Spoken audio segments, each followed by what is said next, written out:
what to do. Could somebody come and take me away? I've been in the deep without you, and I got it in my head night and day. But we are one step closer. We're all in this together. Put your hand in mine. Yeah, we are one step closer. Can you feel it, baby? It's the end of the line. It looks like we made it. Let's get it on. We got it going, moving on. Oh, wow. It looks like we made it. Let's get it on. We got it going, stay strong. Oh, wow. It looks like we. It looks like we. Yeah, it looks like we made it. Let's get it on. We got it going, stay strong. Oh, wow. It looks like we made it.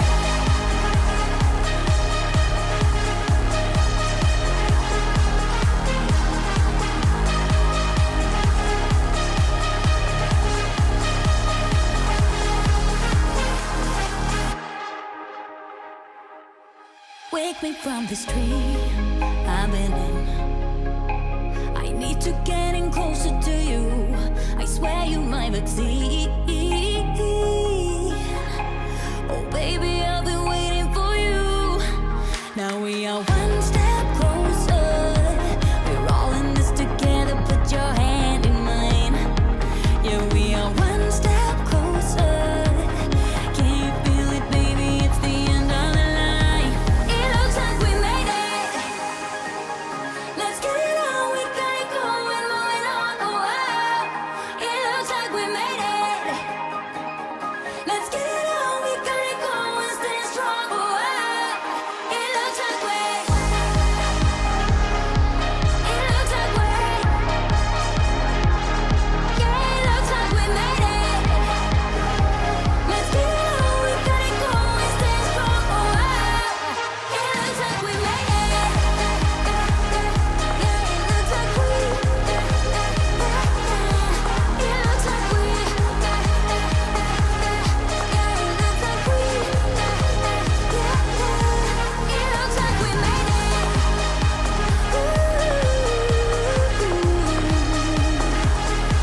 It looks like we.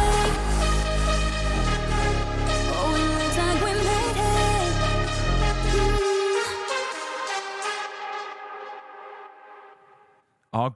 it. Good evening, and welcome to Be More Super Live. This is our second live show of the week, and we're excited as ever. Dan, how are you? Did you get sleep last night? I did. I got to sleep quite late after the late one that we did last night, and then I've come back from work today and I've had a nap. And you know, one of those naps where you've done it just far too long, and I don't know what day it is. I don't know if it's the middle of the night, and my body clock's going to kick in We're at getting some point. older, Dan. That's what it is. I know, Afternoon innit? naps, And we've had it. You know what I mean? Oh, no, they're the best. They're the best. And I've just realised, having Joseph Morgan on last night, I've just realised that my Botox needs touching up quite significantly. So let's about that. Let's move on. Grow old gracefully, my friend. No. Just to remind everyone that next week we've got a live stream, 8 o'clock on Wednesday, with Jamie King from Sin City, Bulletproof Monk, so many other movies, talking about Lights Out, which is a most recent one that's got Frank Grillo, Scott Atkins. It's so many great names in this film. I cannot wait to watch it. So that's 8 o'clock next week. So I'm really excited to get this guest on. Literally, he's done so much stuff, been in so many things, controlled so many things. He's been involved with Uncharted, The Matrix Resurrections, Jungle Cruise, Hobbs and Shaw, Aquaman, so many more things, and John Wick 4, the stunt coordinator. So from a Shakespearean actor to coordinating some of the most epic stunts in movies that we see on screen today. Let's get our guest on. It's Stephen Dunlevy. Stephen, welcome to the show, sir. Hey guys, how you doing? Thanks for having me on. Oh, it is an pleasure. absolute pleasure. And I did mention Shakespearean actor because that's how you started your career on stage. So how did you get from being a Shakespearean actor to now coordinating some of the most breathtaking stunts that we see on screen? You know what? When you look back on it, you're just like, hang on, how do you get from A to B? But it just kind of seemed like a natural progression. I mean, I have a face for radio. I have a better face for being hidden behind the stunts. I mean, this nose has been hit a few times. So I was never going to be a leading man. Let's face it. I studied acting. I studied Meisner technique. I loved acting as a kid and everything like that. But then I was going to college and I needed a summer job. So I went to Fox Studios in Australia at the time. We're opening up a new theme park, and they needed actors. And I auditioned and became a member of the cast for Titanic: The Experience, where someone thought it was a good Nice. idea to recreate like James Cameron's Titanic. But you go in as if you're working on the movie, and you're either a first class passenger or a third class passenger. And if you're a third class passenger, you die. Like, you end up Wow. in the boiler room.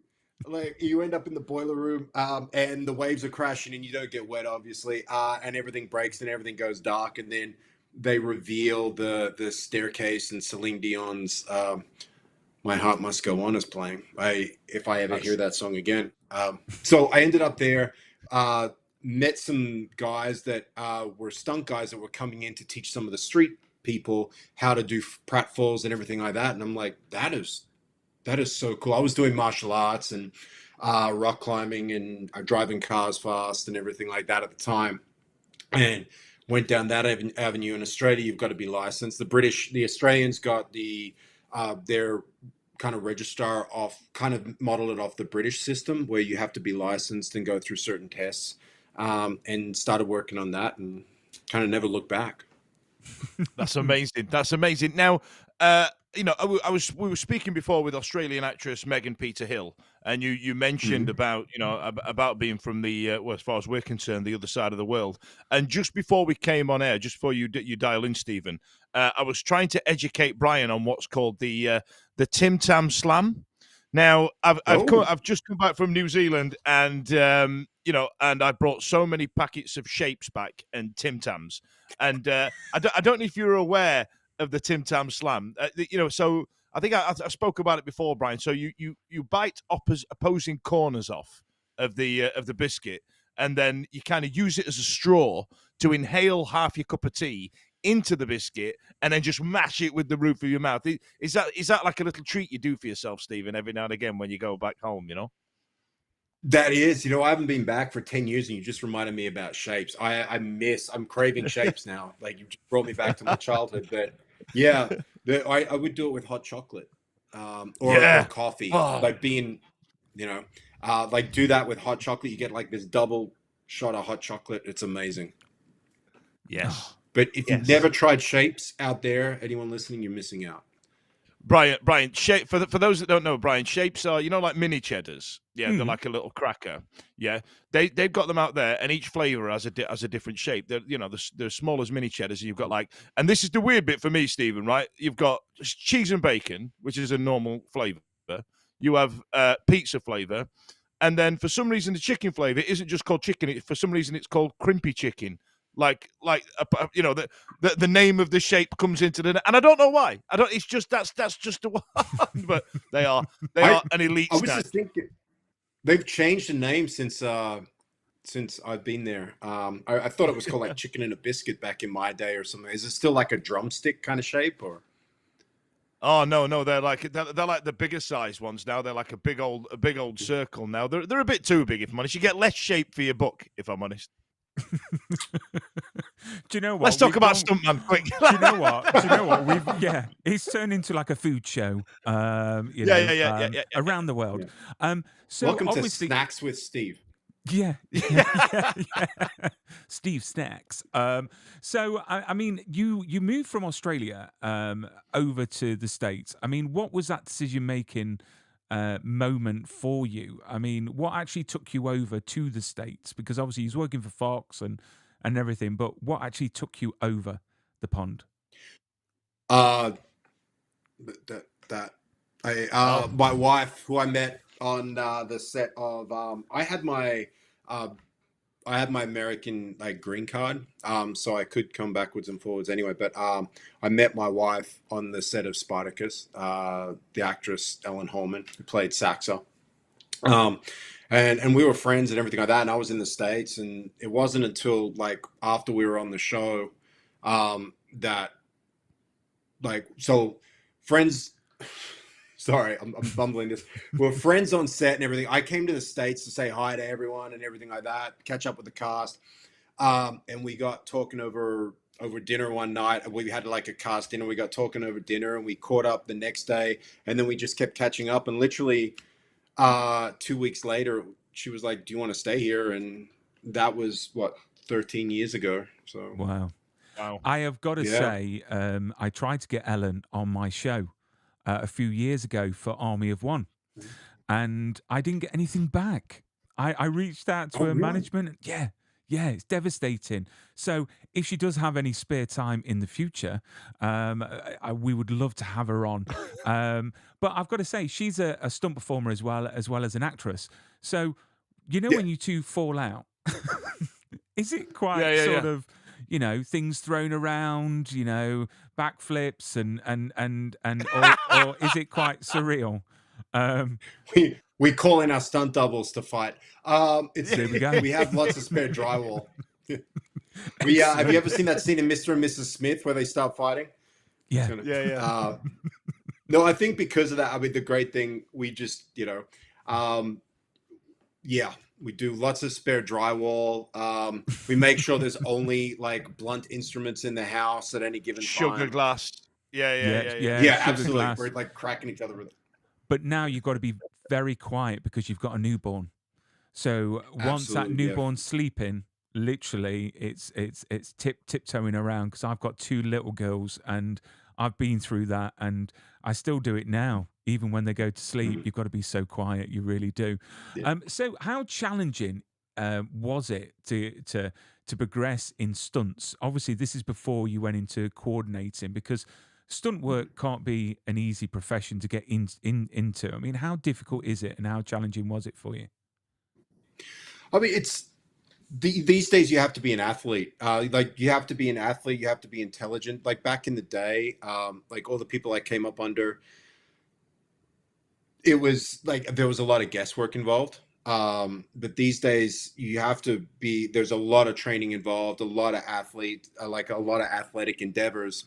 In Australia, when I came up under the system, there's 5 different areas. You have body control, vehicle control, heights, water, and animals. So you have to qualify in 4 of those 5 areas, and then get signed off. You have to train with people as well, and get on with them, involve friendships and things like that to be able to progress up, and then learn as you're going. Obviously, you need a certain mentality to be a stunt person. It's not always an easy day. If I wanted an easy day, I could have stayed in school and gone to an office job or something like that. It's like any kind of athlete. You're dealing with injuries. You're having to push through injuries, as well as having to deal with high pressure situations on set. So there is a large dropout rate, especially as you progress through. Some people don't want the stress of being in charge of certain things or doing stunts. They're happy like not being like a number one, like a lead double. They're happy to do background stuff, or they only want to do car stuff, or they just do fight stuff. And then they don't want to progress up to being an assistant coordinator or a stunt coordinator, because there is a lot of pressure on you. I mean, we're not saving the world. We're obviously not curing cancer or anything like that. But when you're dealing with projects that cost $100 million, there's a lot of incentive to have to achieve what you're set out to achieve, because you only have a set amount of days to do that in, and a set amount of time. So if you can't show results, then you're out and someone else is in. I mean, it's really interesting. You mentioned the 5 disciplines there, Stephen. Do you feel like there's going to be a 6th one creep in? Because you're a stunt rigger on Deadpool 2, which involves especially with the character Juggernaut, where it's this huge, I don't want to break the fourth wall, but this huge CGI character, and to try and bring that into the stunt realm, as it were, must have added another string to the bow, right? Do you feel like that's going to really take over going forward? or is it still Yeah, old it's an school? interesting. I mean, there's an interesting time for stunt rigging and everything like that. Especially with, I mean, there's a whole political side to that with SAG at the moment and things like that, because obviously SAG is the Screen Actors Guild, and riggers aren't on camera, so there's this whole thing behind the scenes going on as to where, because originally when we started out, like the stunt rigging was done by like a lot of the special effects guys, but then it Hmm. became this specialist thing on itself, because if it doesn't involve humans, generally the special effects side will do it, who we work very closely with. If it's a vehicle that needs to be rigged or something like that. But if it's a human, if it's one of our people, then obviously the special effects, stunt rigging comes in. It is very much a discipline that's being recognized. I was very lucky to come up under Kia Beck in Australia. Kia is like one of the top riggers in the industry. He'll go worldwide, and he does run courses through the world, in Europe and Australia and the US, to teach people and bring people up, because there is a high risk. You're talking, mere inches in the difference in a rope, in where a mark is or not, means someone landing perfectly, or someone's heel being 2 inches into the ground, which will break their ankle and things like that. So we have to be very careful when we're rigging, and there is a lot of time involved with getting it right and making it look good. I mean, again, you spoke about the principles, and I'm thinking about when I was a kid. I used to watch The Fall Guy and shows like that. And do you think that these principles have come into play now because there's a lot more demand on screen? Because I can't imagine these old school stunt performers having all these principles in place because I suppose back then it was car jumps and it was falling out of windows and stuff like that. I mean, has it always been in place that you had to have all these principles, being able to do all these things to be a stunt person? Well, I think, I mean, the great thing, I mean, the benefit that we have, my generation of stunts and the younger generation, we stand on the back of the giants of the industry, Mm. people that had to go out and forge the way. And a lot of those people unfortunately made the mistakes, and they're, dealing with like shoulder injuries or hips and things like that. So they had to make the mistakes that paved the way for us. There's a lot more, like back then, talking to some of the guys, it was just like, well, let's just see what happens. We'll go out in the backyard, and we kind of know we want to do this stunt. So the car goes this fast, and if we build a ramp like this, then let's see where it lands, and they go out and do that. Whereas like these days, if we're doing, we're always involving physicists, and like we did obviously, like most people have seen Matrix 4. If you haven't seen Matrix 4, spoiler alert, when Keanu and Carrie Ann jump off that building, that's a 500-foot building. That Lana Wachowski, the director, wanted Keanu and Carrie Ann to jump off. Now, normally, if you got your actors, it's going to be on maybe a green screen stage, or we just have the stunt doubles go over in a wide shot and cut to the actors on a green screen stage. You normally don't have a director that's pushing and has the ability to push for actors to jump 500 foot. But we had, the building engineers had their engineering company working on it. The studio had their engineering company working on it. We had insurance companies double checking in between. We had engineers looking at what we were doing to make sure everything, if they wanted extra safety lines sometimes and things like that. So it was a massive collaboration between like all these different like physicists, engineers, ourselves, to be able to make sure everything was perfect and that every jump went off completely correctly. I mean, and this is the reason why I love to have people like you on the show, because as moviegoers, we see the magic on screen, but we don't really understand the amount of work that's done behind the screen. So I've got so much admiration for the stunt community and what you guys do. And it's funny you mentioned the Matrix, because I talk a lot with Lee Hung, that Yep. worked on that film with you as well. So let's talk about John Wick 4, because it's one of these amazing movies that you can watch again and again and again. And you're the stunt coordinator for the fourth installment, but also you've worked on the previous ones in a stunt capacity. So what made you decide to go from doing the stunts on the previous films to now being a stunt coordinator and taking that responsibility of one of the biggest franchises to hit our screens? I like time and age, like any athlete. I've been doing stunts. I started doing stunts when I was 20. And you can only hit the ground. Every year that ground gets a little harder and harder and harder. And, it's a little slower to get up. And so you either stay doing that and, you kind of age out of the industry at a certain point, or you take the next step up into like a managerial role. And I always loved being part of the creative process. Like I write scripts as well, and like break down ideas and try to come up with new stuff. I mean, part of what we do as stunt people is the creative aspect of it as well, especially like with 8711 action design. It's designing the action around, for a film. So being part of that creative process and mean just naturally taking that progression up and leading a team to be able to do it as well. So the combination of wanting to level up and age, kind of aging me out of doing silly stuff. I mean, do you think... It's interesting. Sorry, Brian. Again, Sorry. my apologies. So there, with John Wick and John Wick 4 specifically as well. I'll be honest. I wasn't really bothered about watching any of these movies. I saw what they were and went, "What a load of nonsense this is." And I watched the first one, and I thought, "I'm in. I'm in." And I binged all four in one day, in one evening. And but the fourth one specifically to me came out as the one where John got his ass kicked the most. And I feel like more times, the choreography was more of him getting his ass handed to him and stuff like that. But the stunts, do you feel like when you look back at other movies in a what's the term, quadrilogy, that is, isn't it? Do you look back and think, I need to do it bigger, I need to do it louder, I need to do it harder, just because I want people to remember this one more than they remember the last one? There must be that level of, Yeah, there's always that progression when you're in something like a franchise like that. It's okay, like what did we do in the last one? Like how do we top that? How do we make it bigger? How do we make that more interesting? And the great thing about working with Chad Stahelski and I was one of the coordinators. We had like a great. I had Jeremy Marinas as our fight coordinator on that, who's like directly under Chad, who's a phenomenal fight coordinator. Scott Rogers, who was our second unit director and supervising stunt coordinator.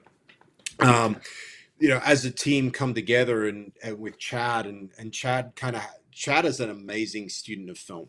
Like just knows so much, everything from Kurosawa films to Sergio Leone and obscure Hong Kong films and anime and Alfred Hitchcock, and he has this amazing mental library of different shots and kind of what he wants to create. And it's always just taking his ideas and getting with the team and going, okay, how do we make this bigger? How do we make this better? How do we make this more interesting? I mean, you can't always make it bigger just from a budgetary point of view or things like that. That's where we have to get creative. It's like, how do we make this cooler? How do we take that idea and just up it a little bit or skew it a little bit to make it, interesting? It's not always about the big set piece, is it? It's the nuanced stuff. It's the like a lot of people spoke a number of years ago about the corridor shot in shows like Daredevil, where it was one big sweeping shot. And in terms of budgetary requirements, it's not a massive chunk out the budget, but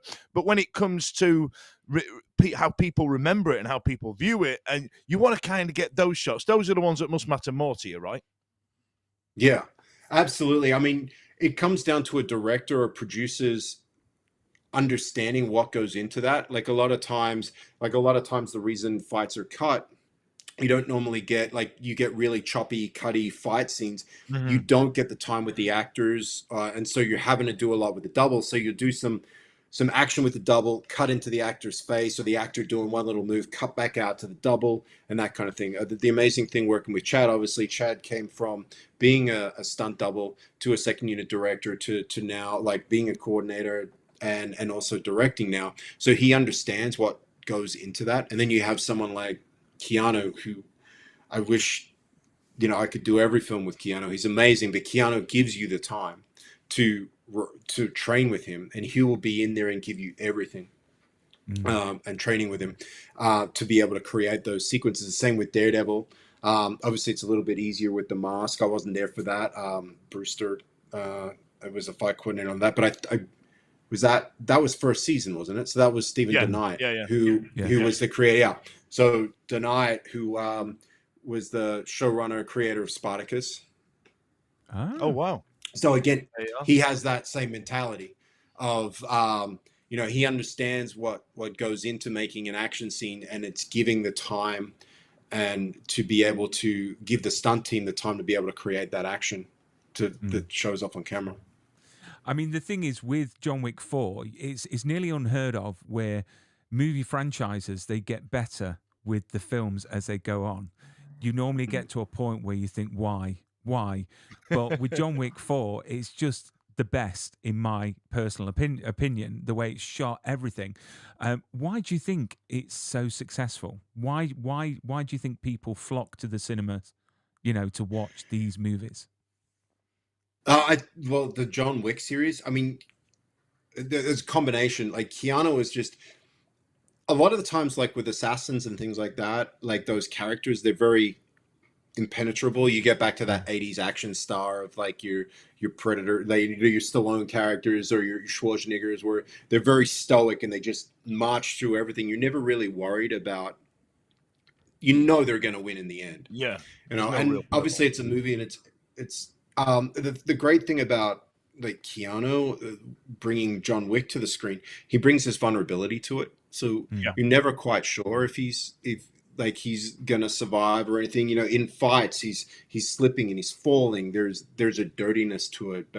And then you have like Chad Stahelski, our director, who just keeps innovating. He keeps coming up with really interesting twists on either old ideas or bringing new ideas and new concepts, new areas. And the great thing about the John Wick world is such a diverse, like barely tapped into it in terms of the high table and what this world is. Everyone remembers the first film, there's no action for the first half hour. And then like you obviously, like, it's a man that's just lost his, what is this film? It's a man who's just lost his wife. If you haven't seen it, spoiler alert, lost his wife.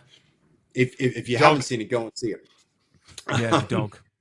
Still angry about the dog. Obviously the dog, which kicks off like 4 movies, just pure killing. And the dog, and then obviously after the first raid, everyone comes in and he kills everyone, and then he produces this coin. It's like, okay, what is this world that all of a sudden he produced? Like, there's the knock on the door, and the cop's there, and he's like, "Working again, John?" Like, yep. It's like, well, what is this world we're now in? So you've got this amazing world that they've developed, and Chad's ability to world build and create this world around John Wick, I think, which keeps drawing people back. Do you know what? We're going to talk a lot more about, obviously, the John Wick world. But if you just bear with us, Stephen, we're just going to have a message from our sponsors. Just bear in mind, when we go off this to the next scene, your mic is still live, so it might come through. But let's get a message from our sponsors.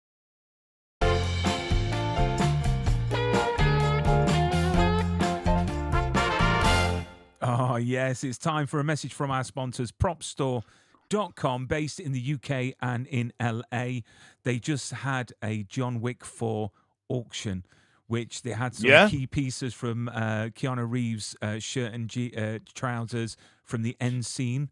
Wait a minute. Could you put a jacket on and I could shoot things at you and it wouldn't penetrate the skin? Can we get that? Can we make that happen? Prop Store, if you're watching, I want to shoot Brian wearing a lovely jacket. If we can make that happen.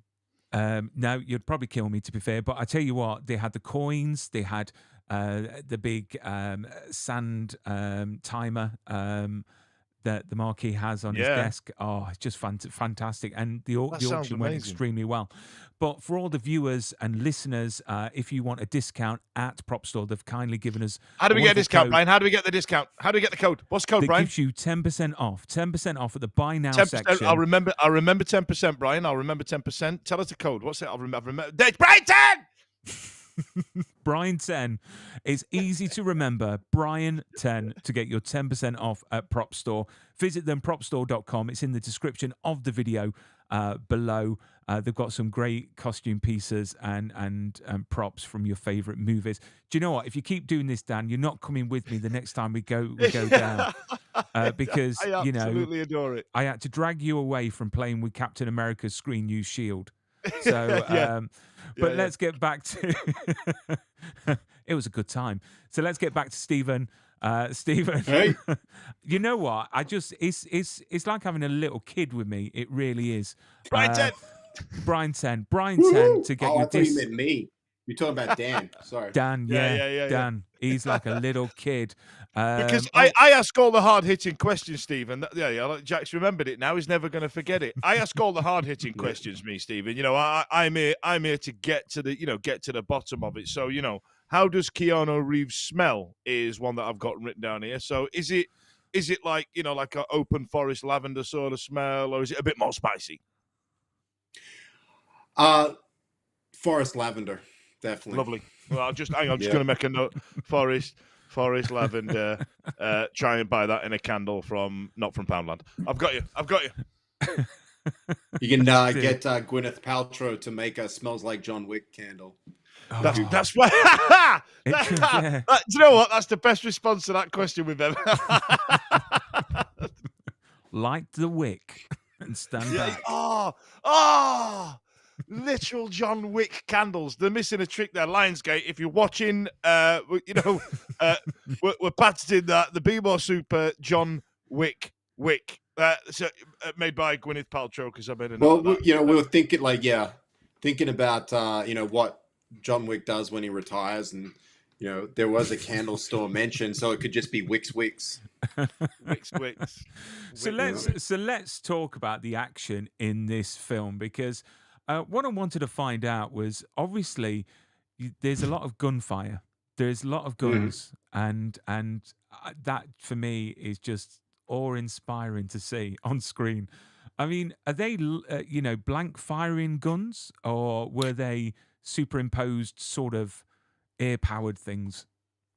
We use a combination. Obviously, what we do for the most part is use what's called a plug gun. So traditionally, a blank firing weapon is essentially a real weapon, a real gun that the barrel is completely, is open like a real gun. And then what they do is they use a cartridge, which is so that you have the bullet, which is the tip, which is what comes out, and then the cartridge that's crimped.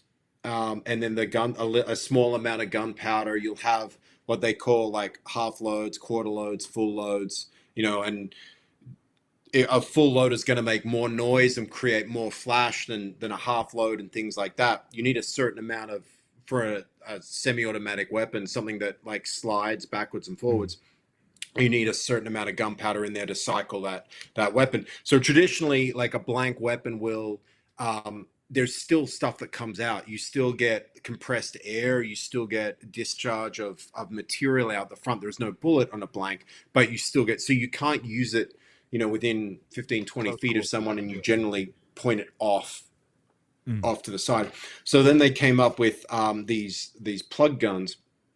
So a plug gun, the barrel is completely plugged. There's no way anything can come out of it, that they have to do certain things to machine the weapon to make it function. You have a lot less powder in the round, so it makes a lot less noise. But what it means is that we can get a lot closer with these shots, so we can do like contact headshots and things like that. And this technology's obviously been refined over the course of several years. It's completely safe in terms of what we do. Every weapon's always inspected. We have a whole procedure for going through, like checking the blank rounds and checking the weapons and showing that the weapons are clear and safe. Because obviously I know what it was like for me on the second John Wick when we were rehearsing and I got that weapon put against my head and the trigger was pulled.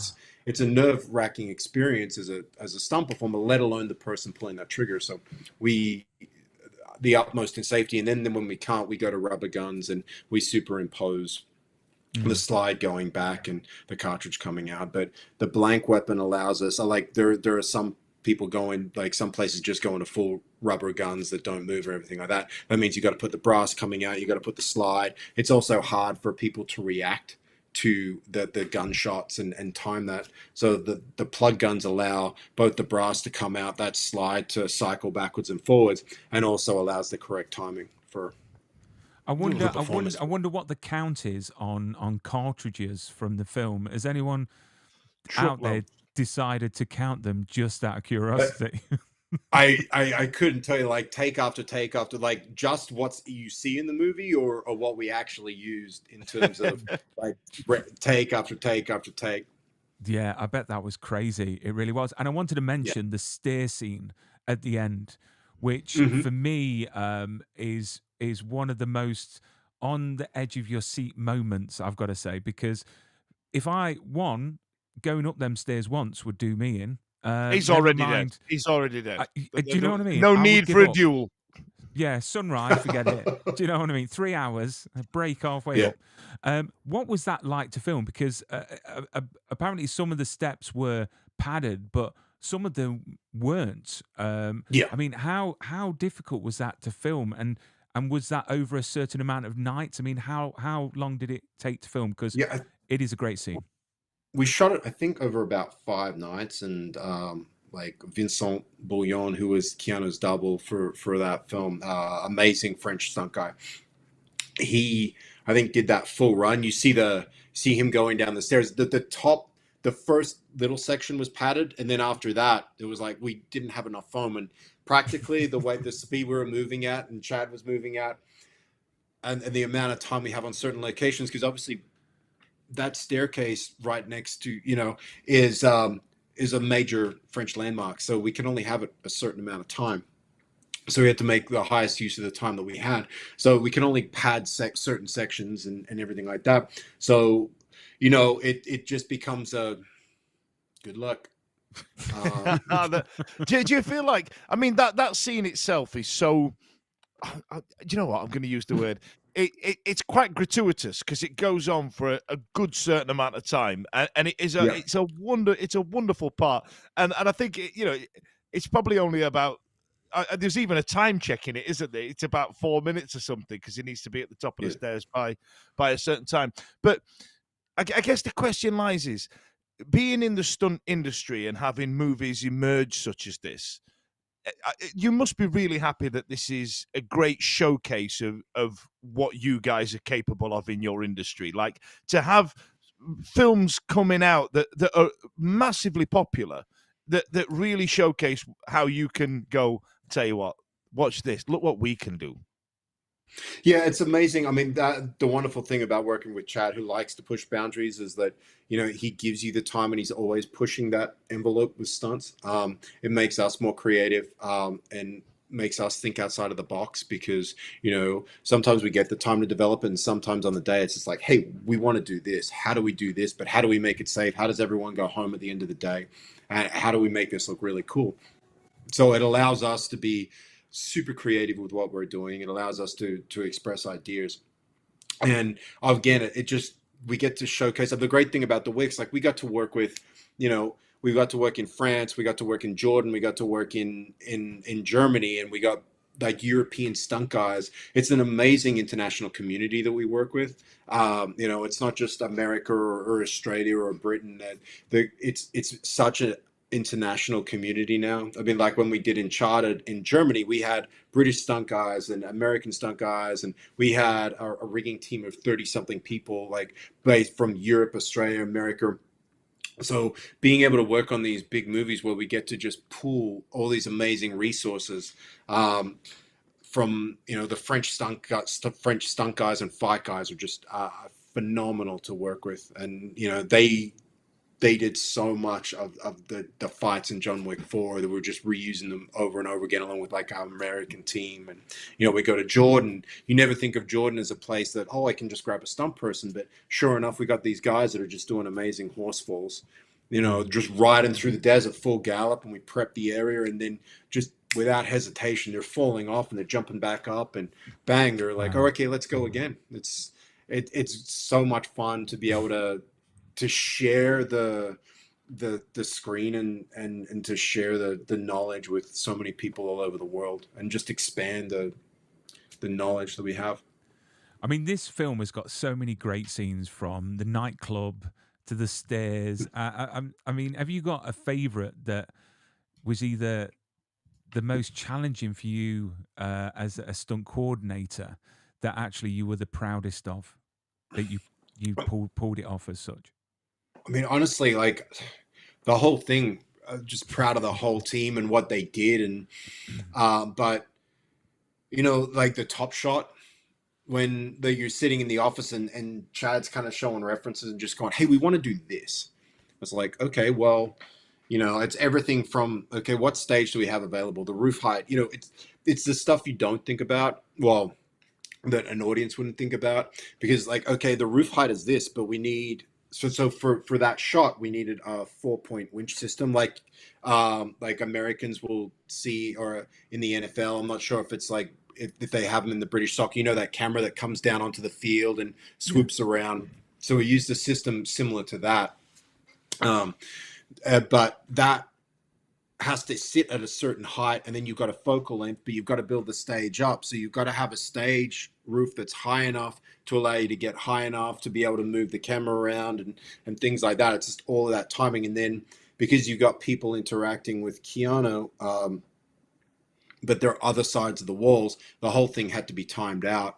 So if you ever hear the raw footage, it's just my voice going 1, 2, 3, 4, and you know, so like bad guy number 2 knows that he has to be this side of the wall on at number 33, because Keanu's going to be turning around and shooting. And obviously, like it's mainly a top shot. Keanu, we were originally looking at using a double for that, and Keanu was like, no, I'm doing that. I'm doing it all. So he came in and learned all the choreography for that. You know, I think we're up to like 234 or something like that. But every second counted for where it had to be. So, wow. I mean, we talk about Keanu being like the main guy, Mr. John Wick.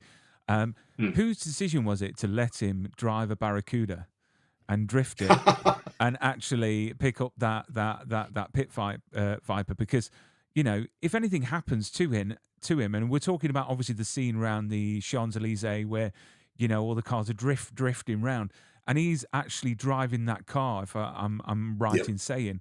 So who decided that was all right for him? Because if anything had happened to him, unless of course it was the last scene of the shoot for the whole movie, you know, I mean, how did you prepare for that? I mean, from a stunt coordinator's point of view. Even if it's the last scene of the movie, the last thing you want is like, oh, cut, and that's a wrap, like picture wrap, and then Keanu's lying there just holding his knee. That's not what you want in any shape or form. Like, it's just, that would be a horrible end to a film. And I'd probably be trying to work out how to fly myself back from whatever country we're in. That was all. So like Scott Rogers, second unit, directed a lot of that sequence. But from like day one, Chad was like, we want to see Keanu doing this. Like, it's all about, like, the great thing about Keanu is he gives us his time. He opens up his schedule, so he'll give us time to do fight training, driver training, whatever we're wanting. So from the get-go, like, Chad was like, I want to see Keanu doing this. And obviously, like, it depended on how much time we had with Keanu and what his skill set. So from the very early days, Scott and myself went out to one of the racetracks out here in California, and Keanu came out, and we got some of the cars that were the muscle cars and everything like that. And then we had Tanner Faust, the amazing driver. Tanner Faust was also one of Keanu's driving doubles. He came out and started coaching Keanu in drifting and things like that. And they slowly built that sequence up to the point where it's like, well, you know what? We could actually get him to grab the gun. Like, obviously, if you have Keanu in the car, you want to see Keanu. So it was like, okay, we got to rip the doors off. You know, we don't want to be looking through glass, because then you got to cut out of a shot and it's not necessarily him. So we want to see that it's Keanu. So, you know, very early on, the decision was made, like, we need to rip off as much of this car as possible. At one point, the roof was coming off and things like that. So it's then, okay, you got to get creative about how those doors are going to get ripped off. And then it was like, okay, he can actually drift and pick up that gun and things like that. And he gave us the time where he trained and was able to do it, which allows us, to be able to get that shot. And he got it he got it first time. I'm pretty sure from memory on that night. We did it several times, but he got it every time. Picked that I love him even more. I love him even more. I love it. Now, we've spoken a lot, Stephen, about your successes. Now, I want to know where you fucked it up. Like, has there been any stunts where you've kind of like gone, oh shit, that's going to be an expensive mistake? Have you been lucky enough to avoid some of them? I mean, if you're not making mistakes, you're not trying hard enough, and you're not learning, you learn best from your failures. What have I done? I want to know a big expensive one. Like where like the director goes, listen, we've got one chance at this, and then something doesn't fall in the right place, and you go, you know what? No. Touch wood. I mean, we've had touch wood. We get to rehearse enough that that I haven't got there in my career yet where it's kind of big. I'm like in rehearsals and stuff. Have we like damaged cars? Yeah. Have it's like, hey guys, how we said, have I had production designers yell at me because we accidentally cut a hole through a wall when we shouldn't have? That's what I want to hear. That's what I want. Team building. Oh, you know what? Like, so on Spartacus, I think the only time I've come in contact with an actor, Paul Pana, Hammer Taylor, we were coming together, and it was before I was playing the character, on Spartacus. I'm actually in 3 episodes, because what would happen is they're killing so many people on that show that they would just bring in international, like Al Poppleton, who's the stunt coordinator of that show, or was a stunt coordinator. They would bring in international stunt people. So I'd work with Al Pop on Narnia, on Voyage of the Dawn Treader, 2 years before that.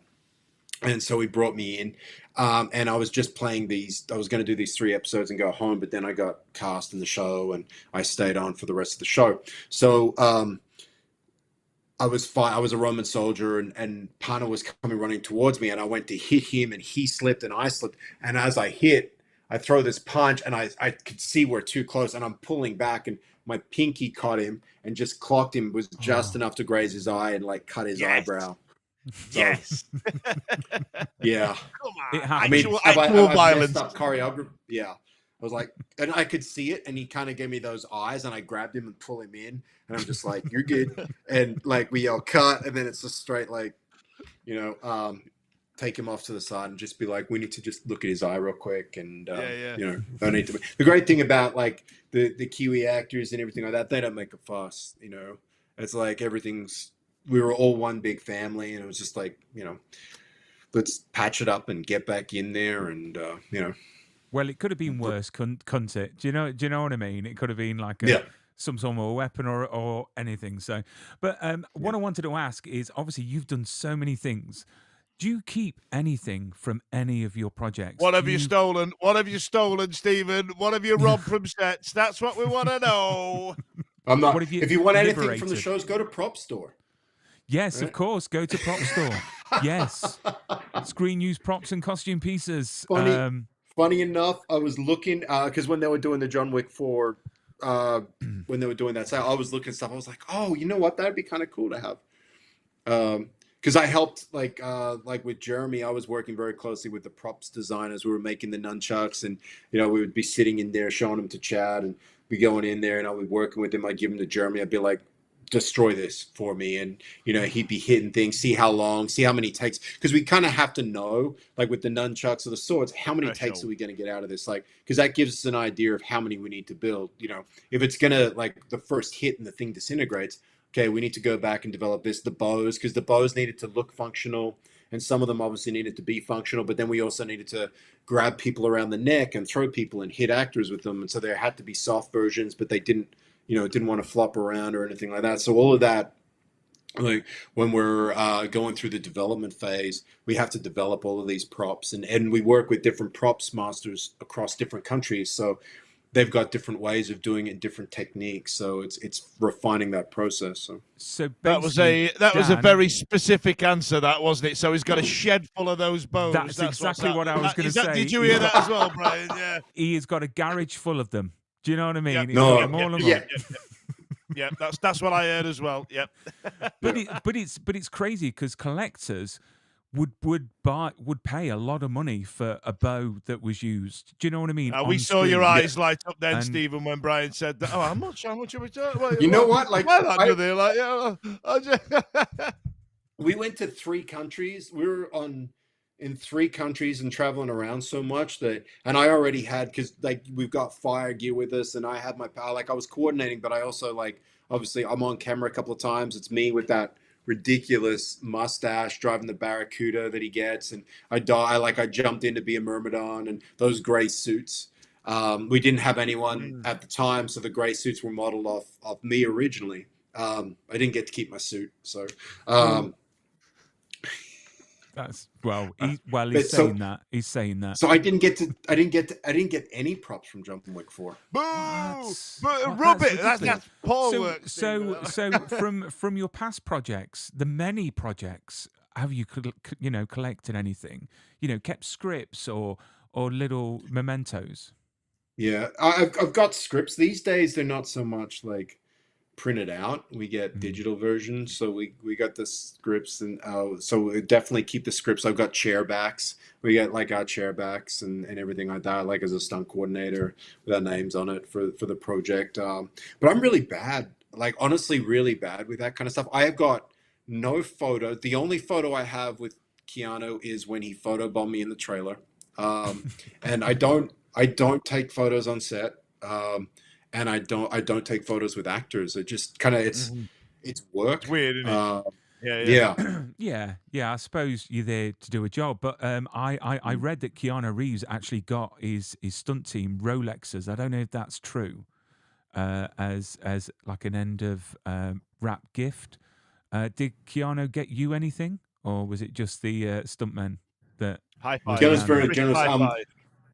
Well, there was the John Wick 5, which was like the core fight team that helped train him for months and months and months, like Jeremy, Bruce Lee, Dave Camarillo, and then Keanu. So there was the John Wick 5, which is I think like some of the boys put out photos on the internet. But Keanu's very generous, and he doesn't leave anyone behind. So, which is nice. I mean, he's got to have a flaw somewhere because he just seems such a nice guy, and he just seems so grounded and just great. Yeah. I mean, I'd love to meet If him. he- I really, really if he would. has a flaw, we haven't seen it yet.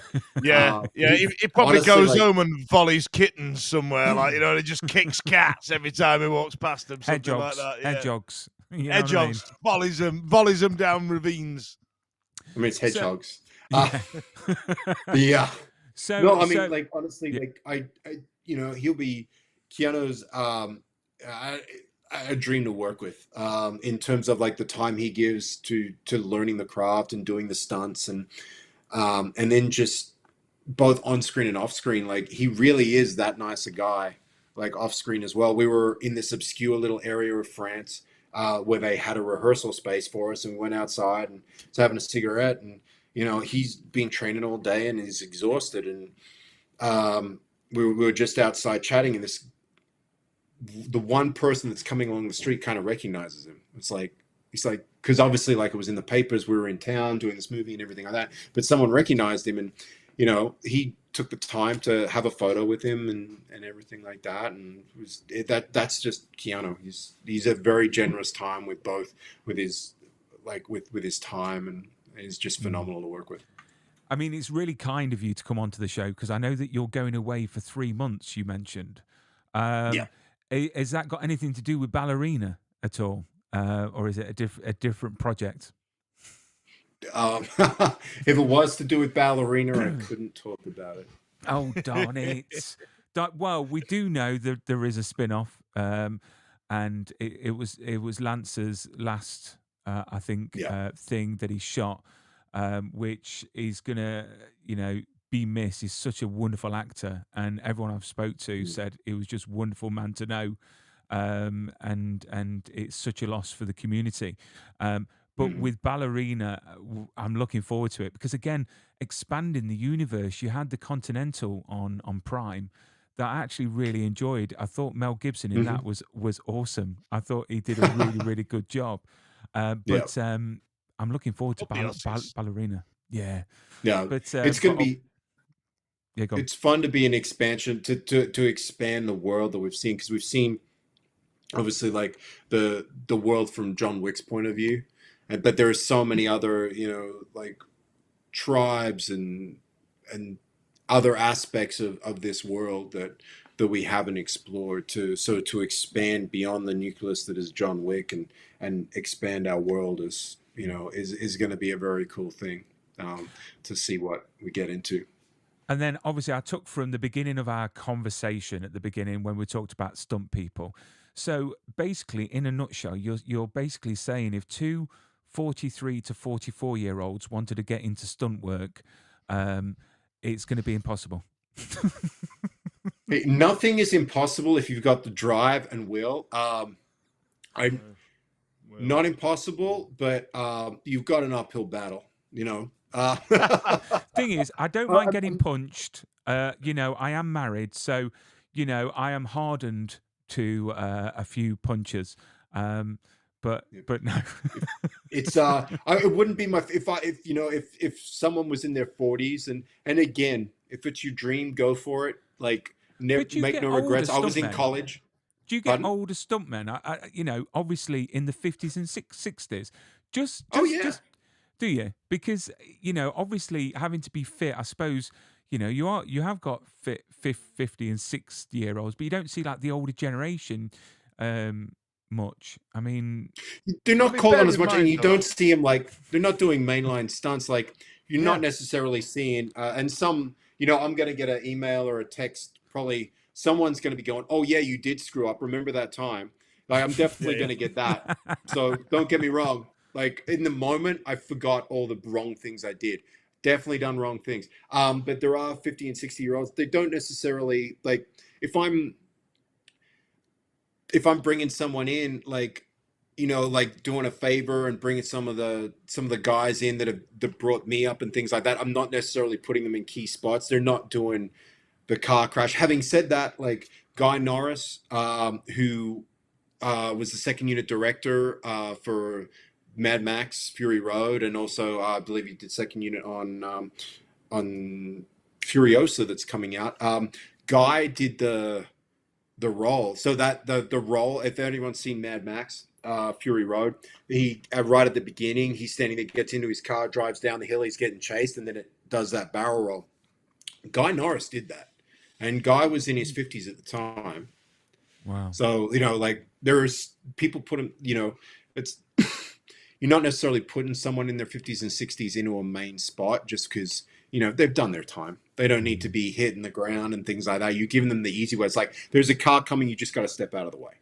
I mean, on a side note, I can do that. Yeah, I mean, on a side note, stunt men and women do an amazing job, and they're so well trained, and they put their lives, at risk to a certain point, because I know obviously the industry is getting safer, and there's a lot more precautions in place.